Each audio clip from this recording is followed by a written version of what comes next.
Bonjour à tous et bienvenue sur le webinaire La mutualisation d'emploi, pourquoi, comment, organisé dans le cadre du collectif Petites et moyennes associations employeuses, composé de 6 partenaires acteurs de l'emploi associatif. Ces partenaires sont la VIS, Forum, le CNCRES, le mouvement associatif, le réseau national des maisons des associations, ainsi que l'UDES. Je suis Jeanne Corneille, chargée de mission au sein de la VIS et j'animerai ce séminaire qui durera jusqu'à midi. Aujourd'hui, la question de la mutualisation de l'emploi est une question au cœur des enjeux sur la qualité de l'emploi. Le secteur associatif comprend aujourd'hui plus de 1,8 million de salariés. Il est caractérisé notamment par un taux de temps partiel assez important, un emploi qui est parfois émietté, un emploi saisonnier, et composé ce tissu associatif de petites structures qui n'ont pas toujours les moyens ou le besoin d'embaucher à temps plein.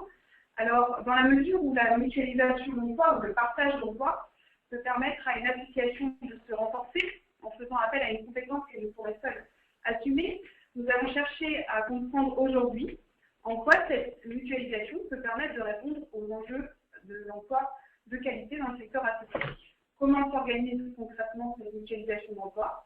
Quels sont les avantages qui sont recherchés à travers cette mutualisation d'emploi? Et comment accompagner également les structures vers ce type de démarche?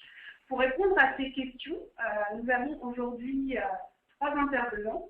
Donc Jean Balichou, qui est expert au sein du cabinet Asparagus sur les questions de mutualisation d'emploi et particulièrement du groupement d'employeurs.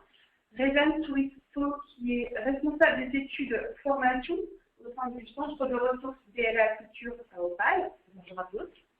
Ainsi que Dalila Benfedame Akoul, directrice du groupement Culture, Mezzanine Admin. Bonjour.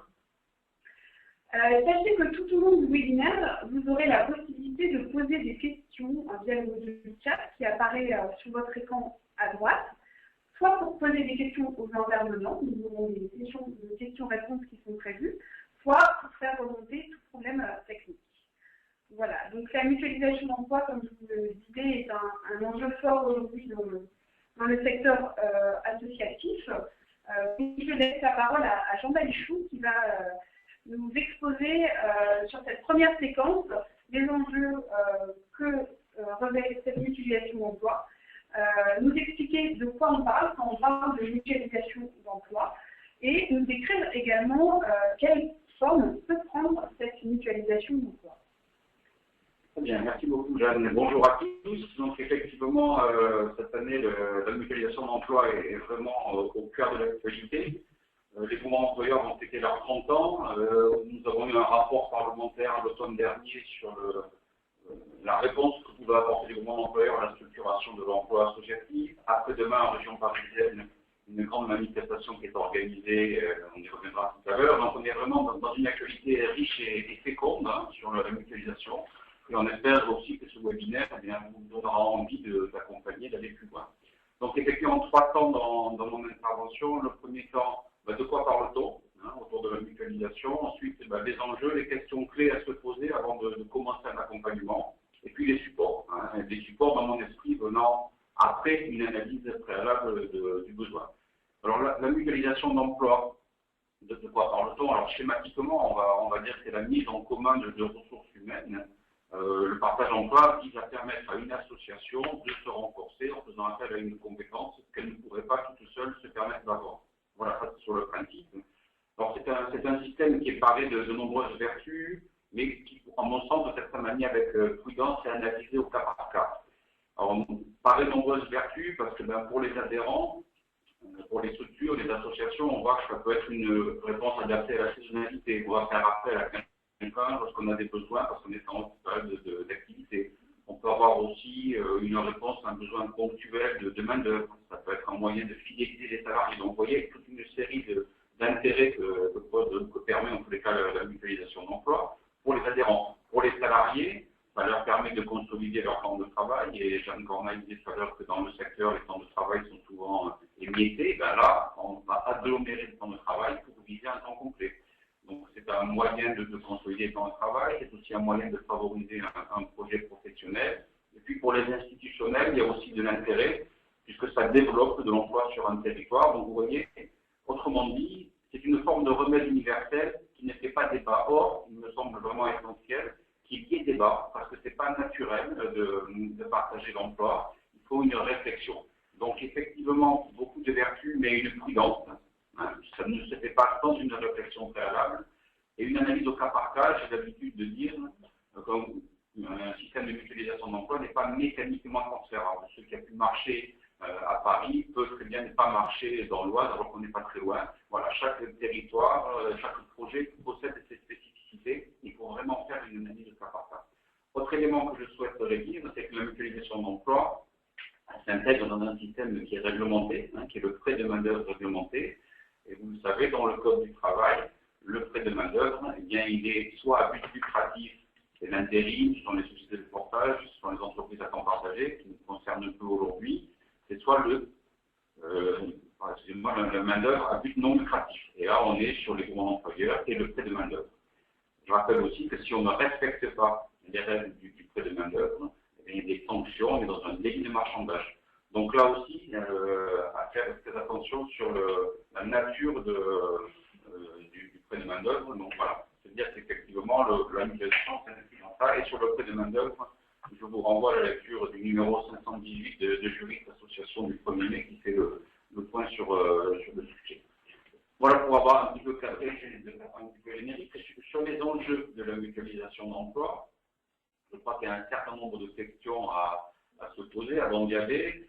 Pour moi, la première question, c'est qui est à l'origine de la réflexion? Est-ce que ce sont les structures elles-mêmes? Est-ce que ce sont les associations? Ou est-ce que c'est à l'initiative des pouvoirs publics? Et là, vous voyez bien qu'effectivement, si c'est à l'initiative des pouvoirs publics, il y a une forme, entre guillemets, de contrainte. Si c'est à l'initiative des structures, on est déjà plus dans un projet de construction. Donc, premier élément, qui est à l'origine?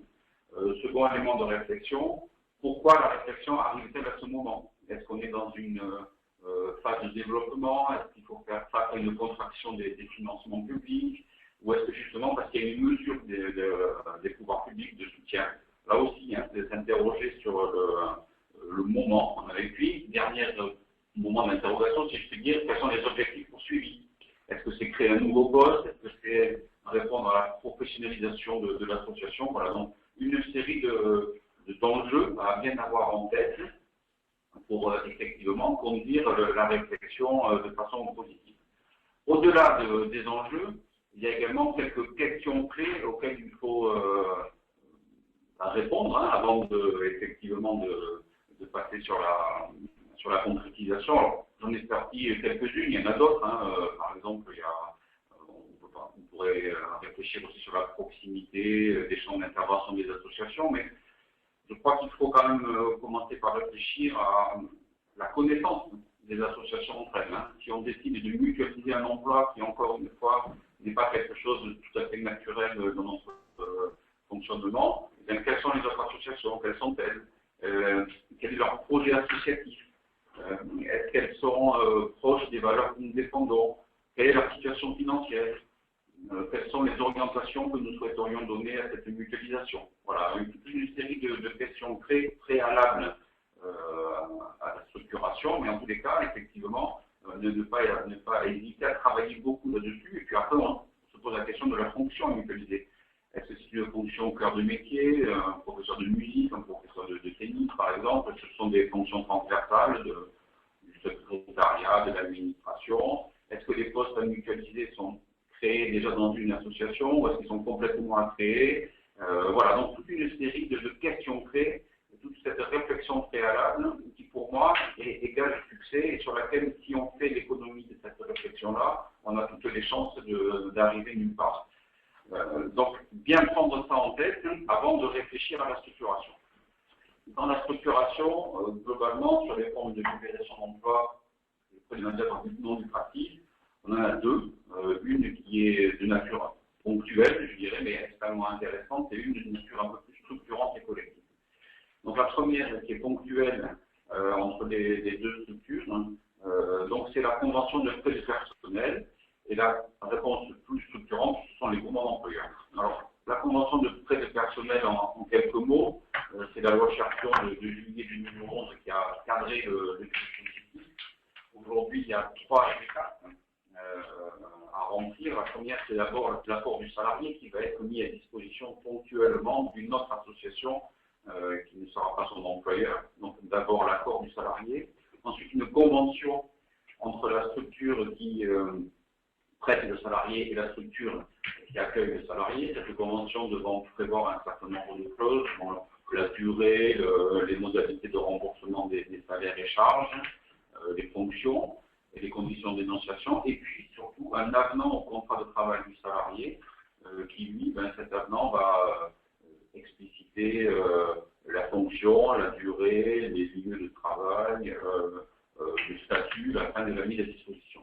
Donc voilà, quelque chose qui aujourd'hui est structuré, qui est défini par le Code du travail, l'article L82-41-2 du Code du travail. En tous les cas, à bien prendre en compte parce que ça peut être intéressant pour une forme de mutualisation ponctuelle, un besoin ponctuel qui peut être rempli par un renfort lui aussi ponctuel, puisqu'on ne s'inscrit pas dans le cadre du partage de convention de personnel, donc de la longue durée. Et puis à côté de ça, vous avez une fonction qui est plus structurante, un support plus structurant et plus collectif, qui est le groupement d'employeurs, qui a été créé par la loi du 23 juillet 1985, donc en fait il y avait 30 ans du dispositif cette année, c'est un bel âge. Et donc aujourd'hui, nous avons un certain nombre de groupements employeurs qui existent. Et la définition du groupement employeur, tout simplement, c'est une structure dédiée de type associatif ou coopératif, dont la mission principale est la mise à disposition de salariés auprès de ses membres. C'est relativement simple par rapport à une association qui définit librement son statut. Le groupement d'employeurs, lorsqu'il est sous forme associative, il n'a effectivement qu'une fonction très limitée. Donc des fonctionnements très spécifiques. Le groupement d'employeurs, lui, pérennise l'emploi à son sein, et puis vous avez une disposition particulière qui est celle des groupements d'employeurs pour l'insertion et la qualification, mais qu'on retrouve moins dans le monde associatif, puisqu'effectivement c'est une forme de ça. Donc à retenir, le groupement d'employeurs pérennise l'emploi en son sein par du CDI, idéalement, mais le groupement d'employeurs, c'est une forme de ça. Alors, juste pour terminer mon propos, un schéma de fonctionnement, qui est le schéma qui est issu du groupement employeur OPEP, qui est en région toulousaine. Donc vous avez sur le schéma qui va arriver effectivement le mode de fonctionnement entre les 3 parties, le OPEP, le groupement d'employeurs qui est l'employeur, les structures culturelles utilisatrices, on peut parler d'adhérents, et puis les salariés. Donc vous voyez que le contrat de travail est entre le groupement et le salarié, qu'entre le groupement d'employeurs et les structures adhérentes, il y a une convention de mise à disposition. Donc le groupement d'employeurs, c'est l'employeur, il gère le contrat de travail, il facture les mises à disposition en fonction d'un coefficient de refacturation, et il accompagne l'adhérent dans la définition et la formalisation de son besoin, mais on va y revenir tout à l'heure. Juste pour conclure, dire qu'effectivement le groupement d'employeurs, c'est un outil qui correspond à tout type d'association, à toute taille d'association, et des petites associations qui peuvent se lancer dans le groupement employeur, il y a des plus grosses, dans tous les cas, effectivement, c'est ouvert à tous, c'est ouvert à la quasi-totalité des métiers, à tout type de besoins. C'est donc un outil plastique qui s'adapte vraiment à ce que vous voulez en faire. C'est un outil aussi flexible, puisqu'on fait appel au groupement d'employeurs lorsqu'on en a besoin, on ne fait pas appel lorsqu'on n'en a pas besoin, mais aussi sécurisé, puisque le salarié a eu donc un contrat de travail qui est signé avec le groupement d'employeurs. Et puis c'est un outil aussi dont la gouvernance est décidée par les structures elles-mêmes.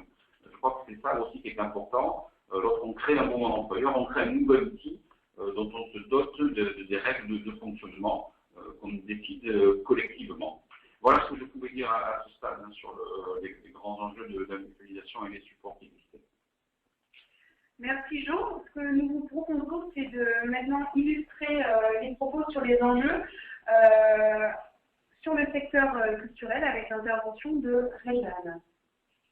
Et donc pour prolonger le panorama dressé par Jean, on peut dire que dans le secteur culturel, qui est composé d'une grande partie d'associations, ce dispositif prend son sens puisque bien que le secteur culturel soit en forte croissance depuis plusieurs années, c'est le deuxième secteur en termes de création de structures, après le secteur loisirs et social. Ce sont des chiffres l'enquête de Viviane Chavanon, pour ceux qui la connaissent. Donc un paysage très, très attractif, mais qui se caractérise également par une très forte atomisation, puisque les associations culturelles, donc moi je parle des associations employeuses, sont parmi les plus petites. Et si on a 31 400 associations employeuses, on a environ 91 800 ETP, équivalent temps plein. Donc on voit, effectivement, Jeanne parlait d'un emploi illimité, on voit particulièrement dans la culture, l'emploi est morcelé. Il y a moins de salariés que dans les autres secteurs, environ 2 fois moins. Bon, là je suis sur des moyennes, hein. On est sur 5 salariés en moyenne contre 10 dans les autres secteurs.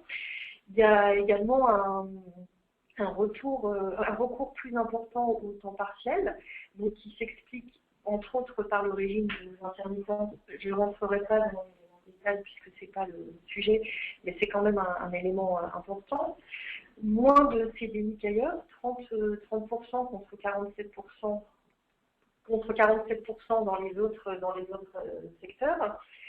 Et également, une des caractéristiques qui a un niveau d'études assez élevé. Il faut savoir que seulement 6% des personnes qui sont dans ce secteur ne sont pas diplômées. Donc je parle de ça pour dire qu'il y a quand même une contradiction entre les personnes qui ont un niveau d'études élevé, qui sont très souvent très engagées dans leur métier. C'est un secteur où on parle de métiers passion, il y en a d'autres, mais en tout cas dans le secteur culturel, on parle de métiers passion, il y a beaucoup d'engagement, des vocations, et les réalités professionnelles sont parfois beaucoup plus précaires. Et donc le fait qu'il puisse y avoir des opportunités, entre autres par les groupements d'employeurs, de construire de l'emploi solide et de qualité, c'est vraiment un enjeu vraiment fort. Donc le groupement d'employeurs dans le secteur culturel peut permettre d'être un levier pour améliorer la gestion des ressources humaines. On parle aussi maintenant depuis quelque temps de richesse humaine, j'aime bien ce terme, donc c'est un moyen à la fois pour le salarié de construire des postes qui peuvent être plus évolutifs, de les former, d'avoir une façon aussi de les fidéliser. Donc pour les employeurs, c'est aussi une façon d'évoluer dans cette fonction d'employeur qui est, dans le secteur culturel, pas toujours bien appréhendé, du fait de la petitesse des structures, et puis du fait aussi que c'est un secteur où on fonctionne peut-être plus à l'affectif qu'ailleurs. Et donc en termes d'enjeu de l'emploi, c'est un outil qui est vraiment intéressant.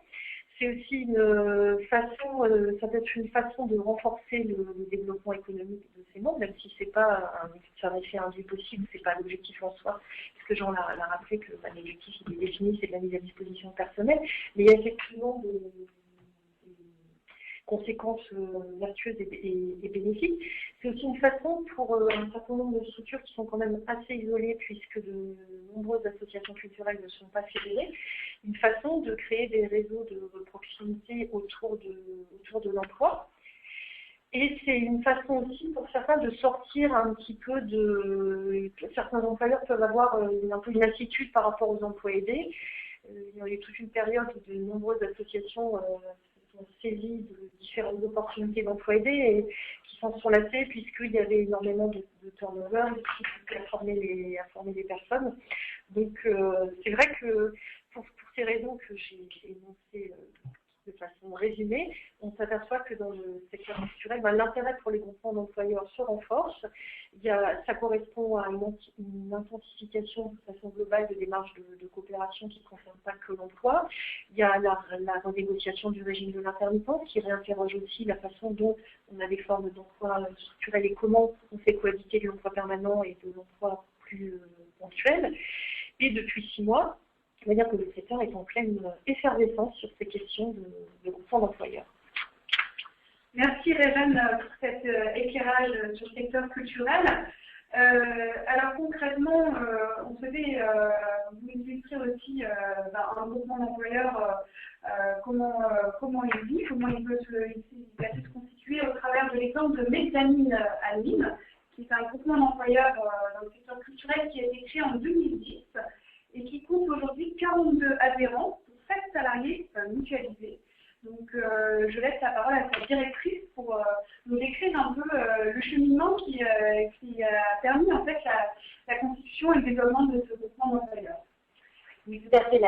Dans la genèse de la construction de notre groupement d'employeurs Mezzanine Admin, on retrouve de nombreux éléments évoqués par Jean Dalichou et Réjeanne Brissot, et ça recoupe tout à fait le parcours que nous avons mené.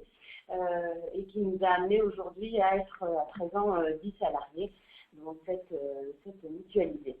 Effectivement, initialement, le groupement d'employeurs s'est construit sur un constat, un véritable constat d'un déficit en matière de gestion administrative et comptable, en particulier à l'endroit des petites entités structurelles, de deux champs spécifiques que sont d'une part le cinéma indépendant, et d'autre part les associations du spectacle vivant.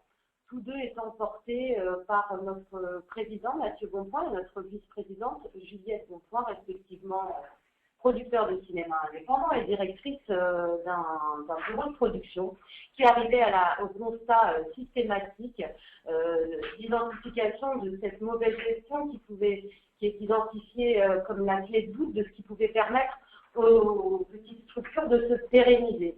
Bien sûr, en trame de fond, il y a la question de la structuration que rappelait Jean Dalichou, mais également celle de la professionnalisation d'un secteur, souvent avec des bons niveaux scolaires, mais qui en matière de formation professionnelle, de ressources humaines, de responsabilité sociétale des entreprises, n'avait pas des projets forcément tout à fait aboutis. Et est née l'idée d'un groupement d'employeurs qui avait déjà testé Juliette Bonpoint, d'ailleurs à Toulouse, il s'agissait de l'OPEP qui existe toujours et dont nous a présenté Jean le schéma de la relation tripartite. Tout simplement autour de notre président, fédérateur, moteur, charismatique s'il en est, se sont regroupés un certain nombre de producteurs du territoire. Là aussi, on l'a rappelé, le groupement d'employeurs est un outil du territoire et très naturellement, plusieurs acteurs se sont réunis. Juliette a pu ainsi expliciter le modèle du groupement d'employeurs et rapidement s'est créé ce groupement avec 1, puis 2, puis 3 postes mutualisés, principalement dans les postes de support, qui bien entendu sont les postes les plus facilement mutualisables, d'une part, mais aussi avec le volet formation en interne tutorat, qui est devenu un peu notre marque de fabrique, et on a pu ainsi réellement agir sur l'insertion professionnelle, la formation tout au long de la vie, la montée en compétences, qui est un axe majeur de notre groupement. Merci beaucoup Leïla pour cet éclairage très, très concret et ce beau projet. Ce que nous vous proposons maintenant sur cette sorte de première séquence qui nous a permis de mieux comprendre ce qu'est la mutualisation d'emploi, ce terme recouvre, nous vous proposons de prendre quelques questions qui nous sont parvenues. Mais avant cela, nous avions une demande de précision sur ce que signifie OPEP, puisque ça a été évoqué. Donc, c'est le nom d'un groupement d'employeurs qui est à Toulouse, dans le secteur culturel, et donc c'est l'organisation pour l'emploi partagé. Voilà pour cette précision. Donc, nous prenons une première question que je vais adresser à Jean. Si les associations mutualisées ne sont pas sous la même convention collective, le salarié mutualisé aura-t-il une convention collective différente de celle de ses collègues? Alors, la question qui est posée là, c'est effectivement un des fondements du groupement employeur, qui est que le groupement employeur est régi par une convention collective unique. Alors, il y a deux types de groupements employeurs. Il y a les groupements employeurs dits de branche. Je vais prendre extérieurement au secteur associatif, comme ça ne posera pas de problème. Imaginons un groupement employeur composé uniquement d'entreprises du bâtiment. Eh bien, le groupement employeur va appliquer la convention collective du bâtiment de plein droit, et je dirais sans aucune distinction. En revanche, si on est sur... non, effectivement, en fait, n'a rien à voir avec le problème. En revanche, si on est sur un regroupement d'associations qui soient soit régies par des conventions collectives différentes, eh bien, il faudra quand même que le groupement employeur fasse le choix d'une convention collective. Donc ce choix, il est encadré par le Code du travail. On va pouvoir choisir la convention collective qui est la plus appliquée par les entreprises ou les associations adhérentes au démarrage. On va choisir une convention collective qui sera celle qui fournira le plus d'heures de mise à disposition. Ou bien encore, on peut choisir une convention collective tierce et qui ne serait appliquée par aucune des associations adhérentes. C'est une des spécificités du groupement d'employeurs. À ceci près que pour le groupement d'employeurs pour lequel on va choisir une convention collective, il faut l'accord de l'inspection du travail qui va vérifier sur un certain nombre de critères que je n'évoque pas ici, que le choix est bien adapté au mode de fonctionnement du groupement. Donc voilà, à partir du moment où le salarié est employé par le groupement d'employeurs, il y a donc une convention collective qui est donc soit la même que celle des structures dans lesquelles il va être mis à disposition, soit différente. Et si elle est différente, il appartiendra au groupement d'employeurs pour les moments où la personne est mise à disposition dans une association qui n'a pas la même convention collective que lui, que le groupement du moins, de traiter les écarts conventionnels, notamment en termes de facturation, de répercuter les éventuels écarts conventionnels qui pourraient naître de spécificités telles une prime, par exemple. Très bien, merci beaucoup Jean pour ces précisions. Une deuxième question, alors est-ce que la mutualisation est possible entre associations et structures publiques? Et si oui, sous quelle forme? Alors, oui, depuis quelque temps, le dispositif des groupements d'employeurs est ouvert aux collectivités territoriales. Il y a encore aujourd'hui quelques structures de façon très limitée qui ne peuvent pas adhérer. Mais donc depuis 2005 et depuis la loi Charpion que j'évoquais tout à l'heure pour la convention de code personnel, l'adhésion des collectivités territoriales a été largement ouverte à tous les métiers. Il y a aujourd'hui deux limites, c'est que les collectivités territoriales ne peuvent pas composer plus de la moitié des adhérents du groupement et les salariés du groupement d'employeurs ne peuvent pas être mis à disposition plus de la moitié de leur temps de travail auprès de structures publiques. À ceci près, c'est une collectivité territoriale peut adhérer à un groupement d'employeurs. Il y a des règles un petit peu spécifiques sur les conditions d'adhésion et sur les modalités de répartition de la dette. Mais enfin, sur le principe, il n'y a pas de difficultés aujourd'hui et on voit que ça commence à se développer, notamment dans le secteur rural où la présence de collectivités territoriales peut permettre effectivement de compléter des emplois. Également, peut-être, Jean, à l'ère de la réforme des rythmes scolaires, cet aspect est important et dans le champ de la culture, de l'animation, éducation populaire et sport, ça peut réellement faire sens. D'accord, merci. Une question importante aussi qui nous est posée, et ce sera la dernière question pour cette première séquence. Quel est le contrat de travail pour les salariés qui sont au sein d'un groupement? Alors, les contrats de travail d'un salarié du groupement d'employeurs sont les contrats de travail que la structure adhérente pourrait elle-même conclure en direct. Ça, c'est le principe. Le second principe, c'est que la circulaire de 1994, qui est un petit peu obsolète, mais enfin pas sur ce point-là, dit que le CDI est le contrat privilégié des groupements d'employeurs. Donc aujourd'hui, très concrètement, qu'est-ce qu'on a? On a des CDI, temps plein, temps partiel, on a des CDD, temps plein, temps partiel, on a, Dalila l'a exprimé tout à l'heure, des contrats de professionnalisation, on a des contrats d'apprentissage si on veut former des jeunes, on a également tous les contrats qui sont accessibles aux associations et que le groupement d'employeurs qui regrouperait uniquement des associations pourrait lui-même aussi mettre en œuvre. Donc une palette vraiment très large de contrats, pas de contrats interdits et pas non plus de contrats spécifiques. Donc à prendre en compte effectivement la nécessité, enfin, l'objectif du groupe employeur qui est de pérenniser l'emploi, donc essayer de tendre vers le CDI, je dis bien essayer parce qu'au démarrage, ça reste quand même un pari, le contrat de travail, et donc on voit très concrètement beaucoup de groupes employeurs qui commencent par du CDD et puis qui basculent après sur le CDI. Merci beaucoup Jean. Nous vous proposons maintenant sur cette deuxième partie du webinaire d'explorer la question de l'accompagnement de ces démarches de mutualisation d'emploi. Il est vrai que rentrer dans une démarche de partage d'emploi, de mutualisation d'emploi, dans sa forme la plus aboutie du groupement d'employeurs, est une démarche qui nécessite de passer par plusieurs étapes. Et du coup, un accompagnement adapté peut aider les responsables de structure qui souhaitent s'engager dans ce type de démarche et bien à mutualiser leur emploi.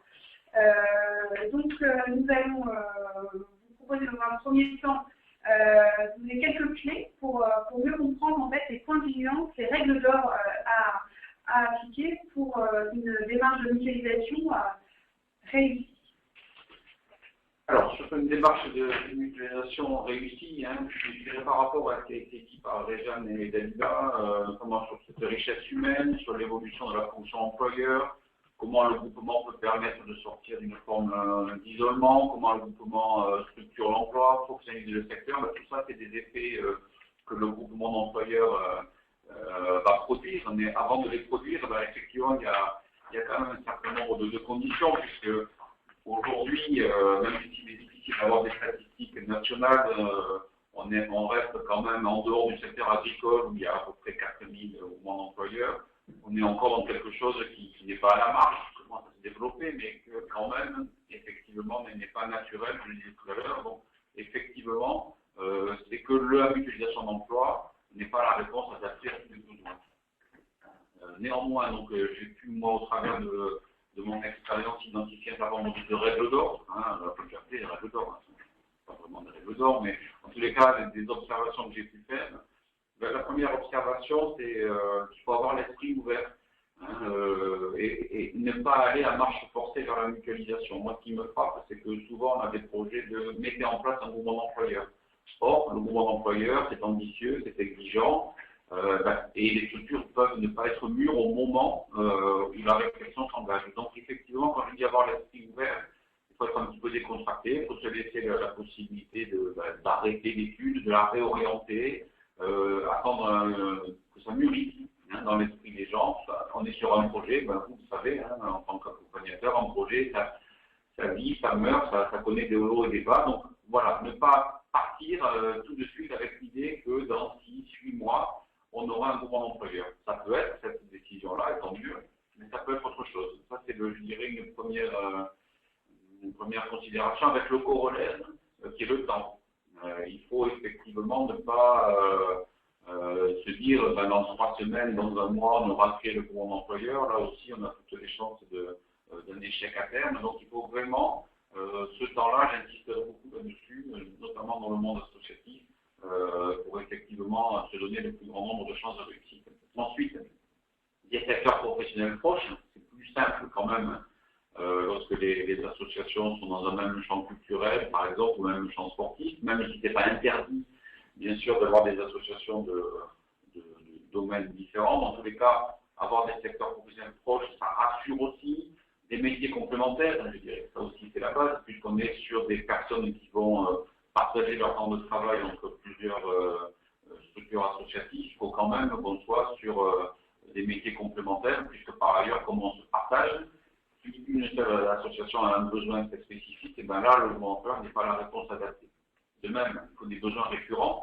Si le besoin est un besoin ponctuel, si c'est un renfort lié à un surcroît d'activité estivale, par exemple, et qu'ensuite on n'a pas d'autres besoins, effectivement, là, on n'est pas dans la récurrence et on risque d'être un petit peu dans la difficulté. Dernier point aussi, un territoire géographique adapté. Vous l'avez compris, les salariés allant d'une structure à une autre, parfois et souvent même en formation, puisqu'une des caractéristiques des bons employeurs, c'est une politique de formation professionnelle importante. Il faut donc qu'effectivement on soit sur un territoire où les échanges sont possibles entre structures et avec l'organisme de formation. Dernier point qui me paraît ensuite important de devoir parmi les règles d'or, c'est s'appuyer sur ce que j'ai appelé des associations solides et charismatiques, et Dalila en a parlé tout à l'heure sur son président. Il faut quand même avoir des structures qui aient une capacité d'entraînement, une capacité effectivement à fédérer, à emmener d'autres associations à venir. Ça, je crois que c'est quelque chose d'important, ce charisme, en tout cas cette image. Il faut aussi des associations solides, qui ont déjà été employeurs, idéalement. C'est plus simple quand même lorsqu'on a dans le collectif des structures qui ont déjà été adhérentes, employeurs, excusez-moi. Et puis des associations qui financièrement tiennent là pour toujours reprendre un exemple, une citation qui avait été donnée lors des premières journées de l'employeur culturel à Bordeaux. regrouper 10 pauvres ensemble, ça ne fait pas un riche, ça fait 10 pauvres ensemble. Donc, bien avoir présent à l'esprit que le mouvement employeur, c'est un plus. Il ne faut pas que ça devienne une contrainte. Et pour pas que ça soit une contrainte, il faut qu'on ait des associations qui sont solides, parce que on n'a pas évoqué énormément, parce que c'est pas le lieu, mais enfin, il y a aussi des règles en matière de responsabilité solidaire en cas d'éventuelle dette. Et donc, il ne faut pas non plus qu'effectivement le mouvement employeur soit un frein pour les structures. Donc voilà quelques règles d'or. Je dirais que pour accompagner les structures, il y a aussi effectivement des facteurs de réussite et des facteurs de vigilance. Pour les groupements d'employeurs, je vais y venir. Pour le prêt de personnel, il faut effectivement respecter la réglementation, je n'y reviens pas, mais en tout cas sur les groupements d'employeurs, je crois qu'effectivement les facteurs de réussite, c'est vraiment se connaître, être clair sur les objectifs poursuivis, sur le mode de fonctionnement, quel emploi partagé, quelles fonctions, quels engagements. Penser aussi à l'élargissement tout en le maîtrisant. Je crois que le mouvement employeur Mezzanine qui est là est justement un exemple vraiment typique d'un développement maîtrisé qui est extrêmement intéressant. Le temps, je n'y reviens pas. Et puis sur les points de vigilance, la situation des structures, je veux dire par là qu'au-delà de l'aspect financier que j'évoquais, la gouvernance. Souvent, on a dans le monde associatif des écarts entre les permanents qui peuvent être très intéressés par le projet et les conseils d'administration qui sont moins concernés. Ça, c'est le premier point vraiment à prendre en compte. Le second, c'est un effet d'aubaine, c'est que le mouvement employeur ne se met pas en place parce qu'il y a une mesure publique. S'il y a une mesure publique, c'est bien, ça va accompagner le développement, mais avant tout, le mouvement d'employeurs se met en place parce qu'il y a un besoin de partage d'emploi. Le territoire, je l'ai évoqué. Et puis, dernier point, la complémentarité des besoins et la récurrence. Il faut éviter la prééminence dans la mise à disposition d'une structure. Voilà ce que je pouvais dire en termes de facteurs de risque à ce stade. Merci beaucoup. Mezzanine Anime est une structure qui on l'a vu, a connu un développement assez important. Donc, Dalia, est-ce que vous pouvez nous indiquer comment vous avez pu être accompagné dans cette démarche de mutualisation d'emploi et qui a pu contribuer aussi à la consolidation de Mezzanine Anime? Peut-être une petite précision avant de répondre à votre question sur le fait que mon poste, qui est celui des coordinateurs, directeurs de groupement d'employeurs, n'est pas une obligation légale. On peut tout à fait mutualiser de l'emploi sans avoir un poste de coordinateur. Cependant, arrivé à une taille de développement importante, ce poste devient un peu, pas obligatoire, mais plus que préférable. Voilà. Merci Réjeanne.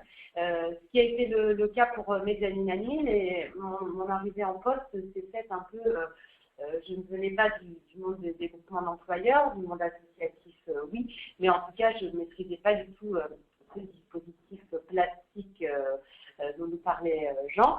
Aussi, j'ai cherché des relais. J'ai cherché des relais, des appuis, des exemples, voilà.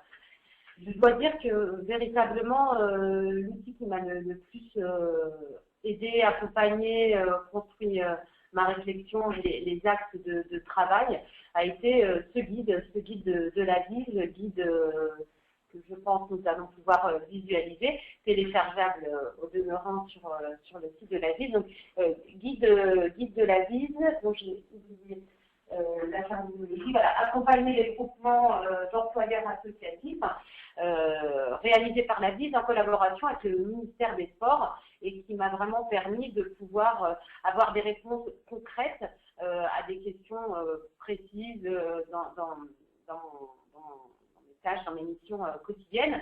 Ensuite, évidemment, je suis allée vers les autres groupements d'employeurs de mon territoire connus, en l'occurrence Paris-Nice, avec qui on a pu avoir des discussions, se poser des questions.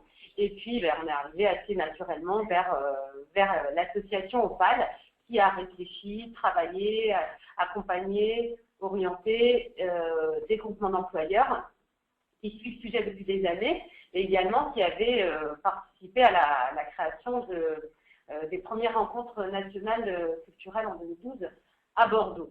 Et c'est ainsi qu'a commencé à vraiment se faire et ma connaissance des groupements d'employeurs culture et aussi des autres secteurs, parce que c'est important de faire du lien, d'être toujours dans l'échange, et ensuite de réfléchir à comment travailler au niveau national avec les autres groupements d'employeurs, peut-être plus isolés, peut-être qui composent différemment, s'enrichir mutuellement, co-construire l'avenir des GE Culture.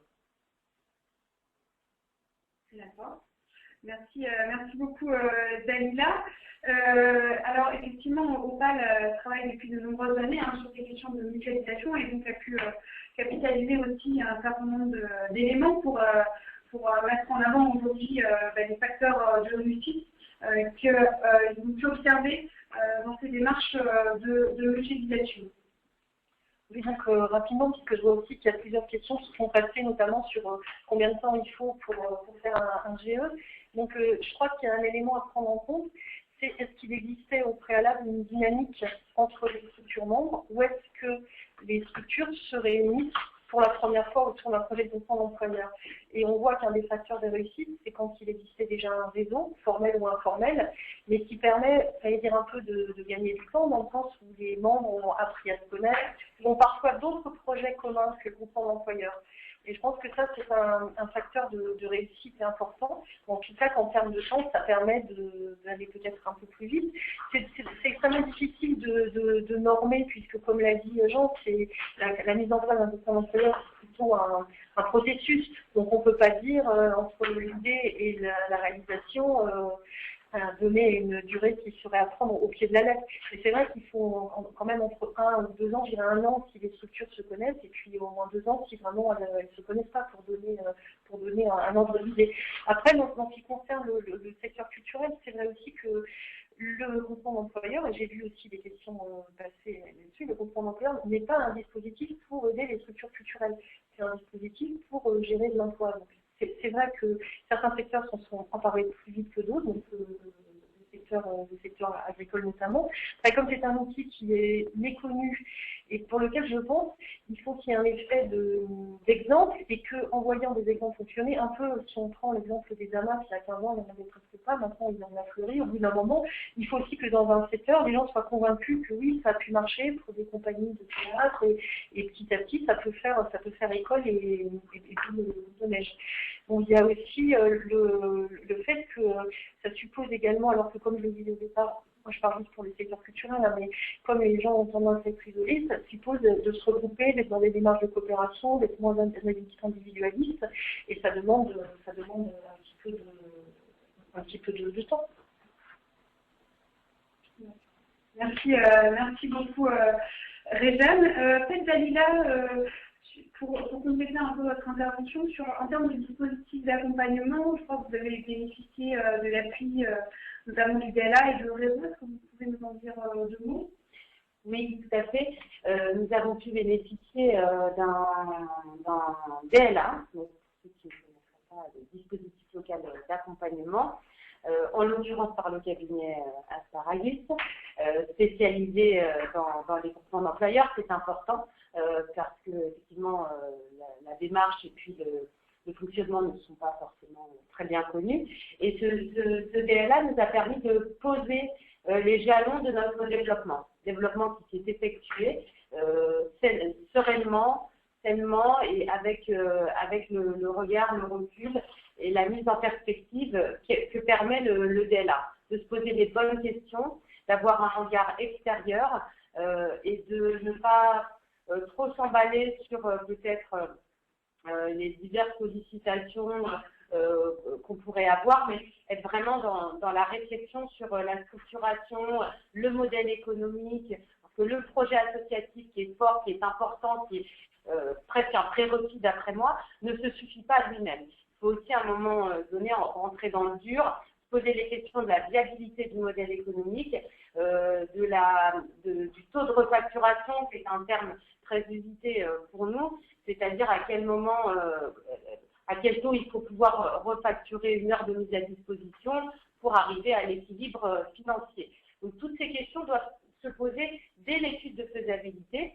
Nous, c'est vrai qu'on se les a posées en amont, mais le DLA a permis d'asseoir cette réflexion, également de penser notre réflexion stratégique et de développement dans les années à venir.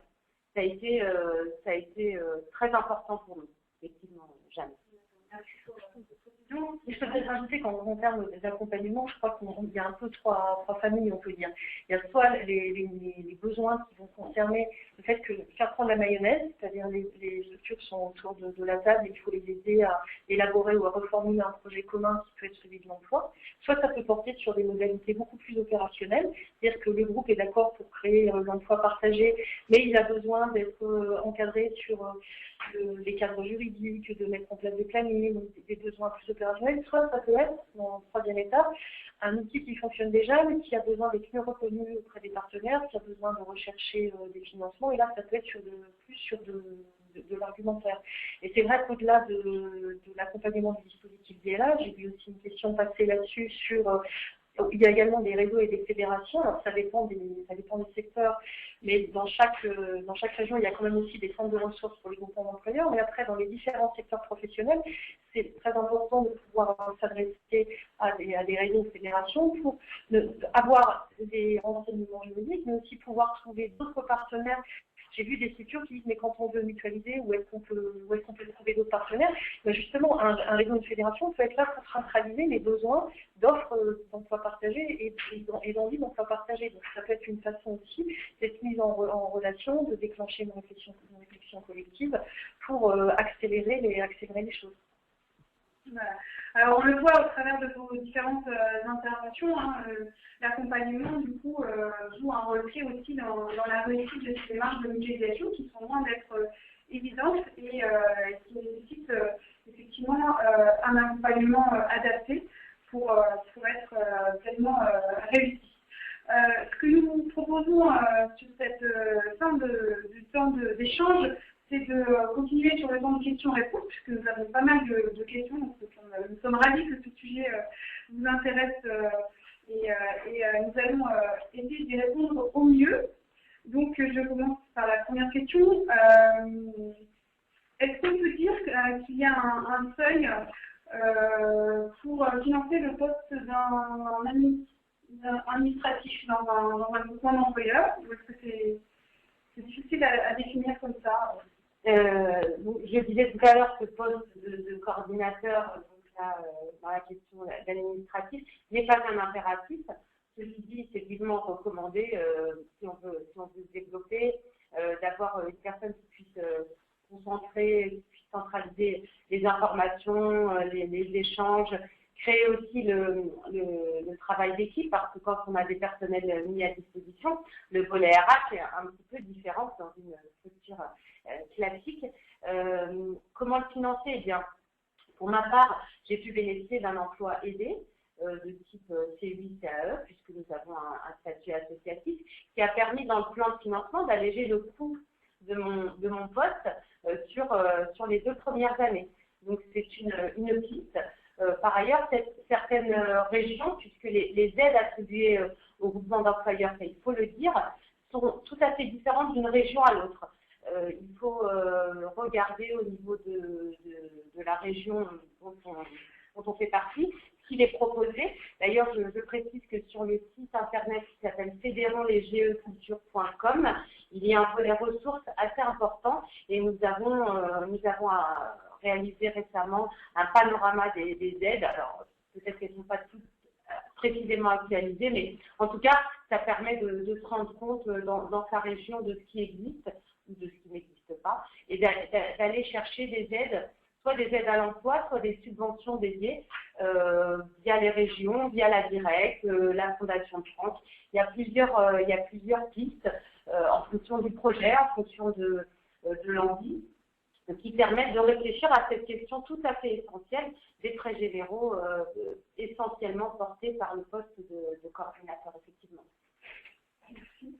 Alors, que se passe-t-il si une association ne peut plus payer ou souhaite se retirer dans le cas effectivement d'un groupement d'employeurs? Cette urgence? D'accord. En général, les statuts associatifs, des groupements d'employeurs prévoient ce que là, bien sûr, c'est une association, le groupement d'employeurs, donc l'association peut se retirer. À ceci fait qu'on l'a évoqué à plusieurs reprises, il y a une règle particulière, c'est celle de la responsabilité solidaire en cas de dette face aux organismes créanciers des salariés. Donc l'association ne peut pas se retirer en laissant entre guillemets une dette.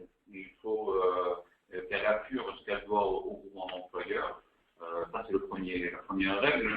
Le second point, c'est que le retrait d'une association doit aussi permettre de replacer le salarié qui était dans la structure. Donc, il faut quand même aussi un certain temps. Imaginons qu'on soit sur un poste un petit peu spécifique, et il faut que le responsable du groupement puisse retrouver parmi le collectif une structure adhérente qui puisse embaucher la personne, du moins. Donc, effectivement, il y a toute une série de procédures qui encadrent le retrait, mais celui-ci est évidemment possible, sous réserve de respecter ce que disent les statuts. Après, si une association de particuliers, c'est là où il y a le risque au sein d'un mouvement employeur. C'est pour ça aussi que j'évoquais la question qu'il faut avoir quand même des associations relativement solides qui puissent effectivement payer leurs factures.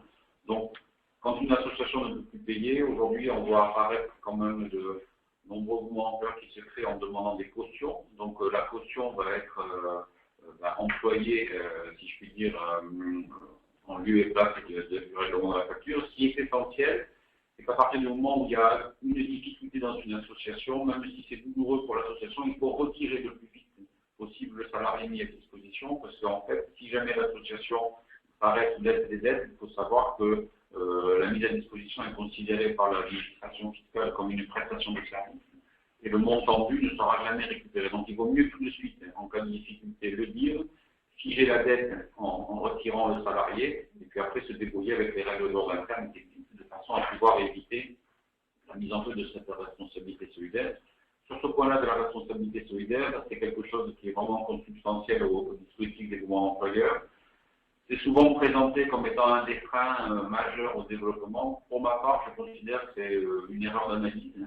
C'est quelque chose qui, au contraire, doit mobiliser encore plus. On n'est pas là dans le groupement employeur, si on y vient, on n'est pas dans une structure de service, on est vraiment dans une structure dont on est responsable et sur laquelle, effectivement, il faut s'impliquer. Pour compléter la réponse de Jean, on voit bien que, on imagine bien que si un groupement d'employeurs a 10 adhérents, c'est plus facile s'il y en a un qui s'en va, que les autres, en attendant, se répartissent le temps de travail.